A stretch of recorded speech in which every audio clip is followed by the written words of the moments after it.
মা, আমার বয়স যখন 14 বছর পার হয়, 15-র কাছাকাছি, তো আমার সাথে তখনই এই ঘটনাটা ঘটে। নানার সাথে যাই ঢেঁড়স খেতে। তো ঢেঁড়স খেতে গিয়ে নানার জিনিসটা যে এত বড় দেখবো সেটা আমি জানতাম না। মা, আমার বয়স যখন 14 বছর পার হয়, 15-র কাছাকাছি, তো আমার সাথে তখনই এই ঘটনাটা ঘটে। নানার সাথে যাই ঢেঁড়স খেতে। তো ঢেঁড়স খেতে গিয়ে নানার জিনিসটা যে এত বড় দেখবো সেটা আমি জানতাম না। ফাইজলামি করো না, টিপ দিয়া বলো যে জিনিসটা সেই ব্যথা পাই না। তখন আমাকে বলে যে শোন, যতটুক ব্যথা পাইছস তার চেয়ে বেশি মজা পাইবি। আচ্ছা ঢেঁড়সটি তুই রাখ।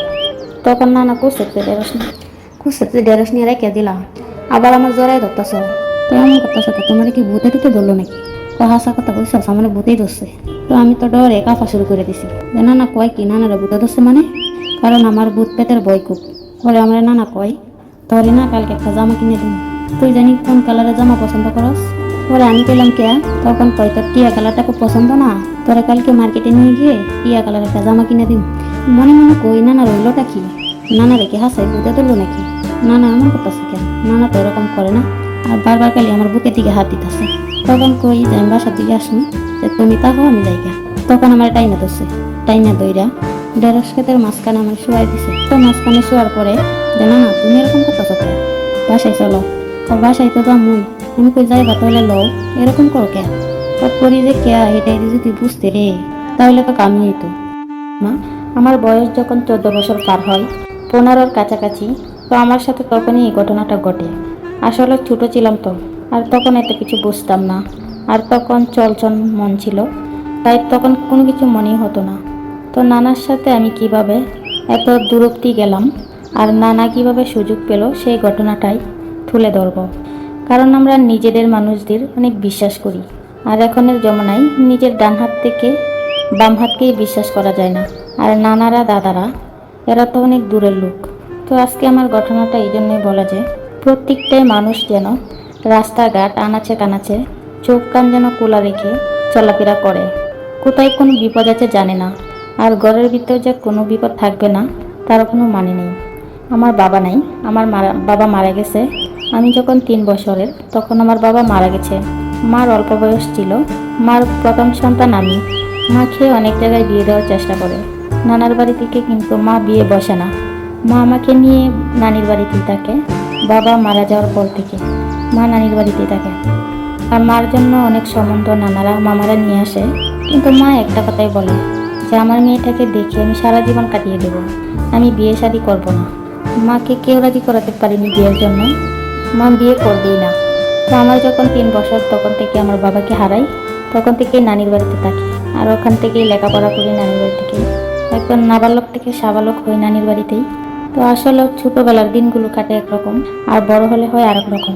এবং ছোটবেলায় যখন আমি ছোট ছিলাম, তখন কিন্তু নানা আমার গাড়ির উপর নিয়ে ঘুরাতেও, আর নানার সাথে কালীগাঁয়ে ঘুরছি, হাফ প্যান্ট পরে ঘুরছি, নানা গোসল করাই দিত। আর এখন তো বড় হয়ে গেছি, যখন একটা মেয়ে নাবালক থেকে সাবালক হয়, তারপর থেকে তো মেয়েটা জামা কাপড় পরে, ওড়না ব্যবহার করে, আর নিজেকে সেফটি দিয়ে রাখে। তো আমার নানা ছিল অন্য টাইপের, একটু লুচ্চা। তো সে যে আমার সাথে এরকম করবে আমরা কখনো ভাবিনি। তো আমার নানা সবসময়, আমরা নানা নাতি অনেক দুষ্টামি করতাম। আর নানা যদি বাজারে যাইতো, আগে আমি রেডি হয়ে থাকতাম, নানা আমাকে নিয়ে বাজারে যাইতো। পরে নিয়ে এসা বাসায় রেখে আবার নানা বাজারে যাইতো। তো নানা কোনো দিক গেলে আমি আগে আগে ঘুরছি, কারণ বুঝে নিত ছোটবেলা থেকেই বাবা মারা যাওয়ার পর দাদা দাদির আদর পাই নাই, নানা নানির আদরই পাইছি। হ্যাঁ, দাদি দাদা চাচারা খোঁজখবর নেই, তো ওখানে যাই মাঝে সাঝে, কিন্তু ওইভাবে না। তো আমার নানা, আমি যখন বড় হই তখন থেকে দেখি আমার নানা কেমন জানি আমার সাথে বসে বসে কথা কয়, আমাকে জড়ায় ধরে, আমার পেটে হাত দেয়, কেমন জানি তার আচার আচরণগুলো। তো আমি কই নানা দুষ্টামি করে, তো আমি আর ওইসব কিছু মাইন্ড করি না, কারণ মাইন্ড করার কি আছে। আগে ছোটবেলা কত খান্দে উঠতে বেড়াইছি, আর এখন পেটে ধরলেই সমস্যা। আমার নানা আবাদ করতো, সবজি আবাদ করতো, পাতাকপি, ফুলকপি, ঢেঁড়স, পটল, আলু, বেগুন এইসব চাষ করতো, কারণ তার জায়গা জমি আছে, তার জন্য এগুলো চাষ করতো। তো আমার নানা ঢেঁড়স লাগাইছে, ঢেঁড়স বাজারে নিয়ে যায় সকালবেলা, বিকালবেলা, হয়তো বা আগে উঠিয়ে রাখে, না হলে সন্ধ্যার দিকে উঠাই। তো একদিন আমার কথা যে নাতিন, কালকে তো বাজারে ঢেঁড়স পাঠাবো, তো ঢেঁড়স উঠাইতে হইব। তখন আমি কই আচ্ছা, আমি তো আসি, যে আমি ঢেঁড়স উঠাইতে যাবো, যে তুই হ, কয় না তোর যাওয়া লাগবো না। তখন আমি বললাম কে আমি যাবো? তো আমার নানা নিবই না কিছুতেই। নানা বলে যে তোর যাওয়া লাগবো না, তুই ঘুমা। তখন আমি বলি না আমি যাবো। তখন আমি, মা, নানা, নানি সবাই মিলে যাই ঢেঁড়স খেতে, ঢেঁড়স উঠাইতে। কারণ ঢেঁড়সগুলো বিক্রি করলে সেখানে অনেক টাকার ঢেঁড়স। তো অনেকগুলো ঢেঁড়স উঠাইছি, 3-4 হাজার টাকার ঢেঁড়স। তো পরে সবাই মিলে ঢেঁড়স উঠাইয়া মার নানি বাসায় গেছে, আমি আর নানা খেতেই রয়েছি। তো সন্ধ্যা লেগে যেতেছে, পরে আবার মা কইতাছে আমি যাইগা, তুই তোর নানার লগে আইস। কারণ বাসায় গিয়ে লাইট ধরাতে হবে, লাইট মাইট না ধরাইলে হইব না। তখন আমি বললাম আচ্ছা ঠিক আছে যাও। তখন নানিও চলে গেল রান্না বাড়া করতে হইব। আমি আর নানা খেতে রইলাম। তো সন্ধ্যায় প্রায় আজান দিয়ে দিছে ক্ষেতের মধ্যেই। পরে আমি নানার বলতেছি যে নানা আসো বাসায় জায়গা। তখন নানা বলে যেটি তুলছি এটি হবে, আর তুলবো না, ল জায়গা। তখন আমি বলি লও। পরে আসমু এই মুহূর্তে নানা আমার কয় কি যে কয়টা ঢেঁড়স কুচছিল, মানে আমি জামা পরে আছি গোল জামা, কয়টা ঢেঁড়স কুচছে আমার দেয়। তখন আমি বলি আচ্ছা ঠিক আছে দাও। তখন দিছে।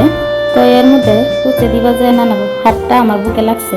তো বুকে লাগছে, সবে মাত্র বুক উঠছে, বুক তো খাড়া, কারণ সবে মাত্র বুক উঠছে। তো নানার হাতে লাগছে। তখন নানা বলে যে কি বাজলো রে আমার হাতে? তখন আমি বলি যে আমার বুকে লাগছে। তখন বলে তোর বুকে তো শক্ত কে? তখন আমি বলি যে শক্ত হইব না, কয়দিন হয়েছে আমার বুক উঠছে, শক্ত হইব না? তখন নানা বলে যে দেখি তো একটু দইরা। তখন নানা ধরছে। তখন নানা যখন ধরলো তখন নানারা বলি নানা আমার বুক ধরলা কে? তখন বলে যে একটা দোষী তার একটা দড়ি। তখন নানারা বলি যে নানা আমি ব্যথা পাই। তখন নানা ধরার পর আরও ব্যথা পাইছি। তখন বলে যে তোর জিনিসগুলো সেই রে। তখন আমি বলি যে ফাইজলামি করো না, ঠিক দিয়া বলো যে জিনিসটি সেই ব্যথা পাই না। তখন আমাকে বলে যে শোন, যতটুক ব্যথা পাইছস তার চেয়ে বেশি মজা পাইবি। আচ্ছা ঢেঁড়সটি তুই রাখ। তখন নানা কুসেতে ঢেঁড়স নিয়ে রেখে দিলাম। আবার আমার জড়াই ধরতেছ, তো এমন করতেছ কে? তোমার কি ভূতে টুতে ধরলো নাকি? হাসা কথা কইছস আমার ভূতেই ধরছে। তো আমি তো ডরে কাঁপা শুরু করে দিছি যে নানা কয় কি নানারা ভূতে ধরছে মানে? কারণ আমার ভূত পেতের ভয় খুব। পরে আমরা নানা কয় তাহলে না কালকে একটা জামা কিনে দিন, তুই জানি কোন কালারের জামা পছন্দ করস? পরে আমি কইলাম কে? তখন কয় তোর টিয়া কালারটা খুব পছন্দ না, তোরা কালকে মার্কেটে নিয়ে গিয়ে টিয়া কালার একটা জামা কিনে দিন। মনে মনে কই নানা রইলটা কি? নানা রেখে হাসাই ভূতে তুললো নাকি? নানা এমন করতেছে কেন? নানা তো এরকম করে না। আর বারবার খালি আমার বুকের দিকে হাত দিতেছে। তখন কই যে আমি বাসার দিকে আসবো, যে তুমি তাহো আমি যাইতা।